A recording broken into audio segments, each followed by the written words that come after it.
দীপ্ত ছিল মাঝামাঝি, এদিক দিয়ে দাঁড়ানো ছিল দীপ্ত। ছাত্রকে প্রলোভন দেশি অস্ত্র টেটা রামদানি এদিক দিয়ে হামলা করছে।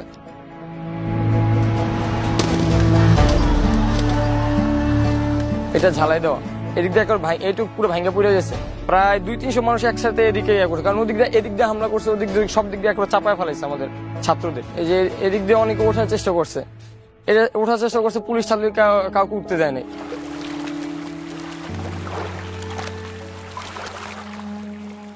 18 জুলাই সকাল 9:30 বাসার থেকে কলেজে গেছিল। ও এখানেই থাকতো, কলেজ তো ওইখানে, কলেজ করেই সন্ধ্যার সময় এখানে ঘুরতো। ওই যে জায়গাটায় মারা গেছে এখানেই বেশি থাকতো। এই নির্মমতা তো বলার মতো না। অনেক ছেলেরাই উঠে গেছে, উঠছিল ওইখান দিয়ে, ওই যে ওই জায়গাটা দিয়ে উঠছিল, পুলিশে বাড়ি দিয়া বা ছাত্রলীগের বাড়ি দিয়ে নামাইছে। আমি এমনই আবার কিন্তু মাঝে আমি বুঝতেই পারলাম না, ও তো বিপদে বসে।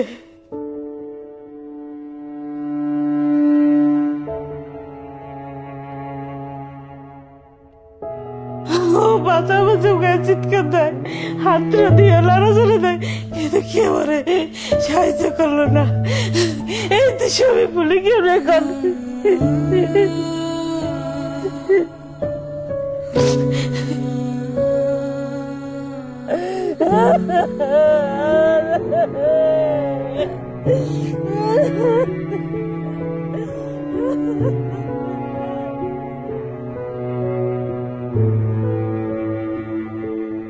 শান্ত কিন্তু অন্য একটা মানুষের চেয়ে আলাদা অনুভব করছি ও শহীদ হওয়ার পরে।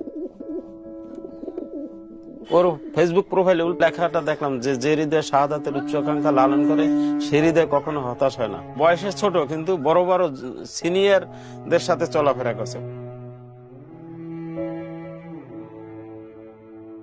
শান্তমণি খুব মেধাবী, ও অ্যাকাউন্টের স্টুডেন্ট। ওকে পাসপোর্ট রেডি করতে বলছিল, ও স্টুডেন্ট বিষয়ে বাইরে যাবে, সুশিক্ষায় শিক্ষিত হয়ে ভালো একটা অ্যাওয়ার্ড নিয়ে আসবে, সেরা মা হব আমার আকাঙ্ক্ষা ছিল। আল্লাহ তাআলা আমাকে এত বড় অ্যাওয়ার্ড দিয়েছে, আল্লাহ যেন তার শাহাদাত কবুল করেন। একটু হাত কাটলে রক্ত বের হইলে সে লাফাই লাফাই কান্না করতো, যতক্ষণ রক্ত বেরোতো ততক্ষণ সে কান্না করতো। আমার সেই ছেলে কি রক্তাক্ত হয়ে গেল। আমার খুব আদরের সন্তান ছিল শান্তমণি। সব আত্মীয়স্বজন বলতে ছেলেকে আর কয়দিন পর বিয়ে করবে, এখনো শান্তমণি বলে ডাকে। আমি কাকে শান্তমণি ডাকবো এখন?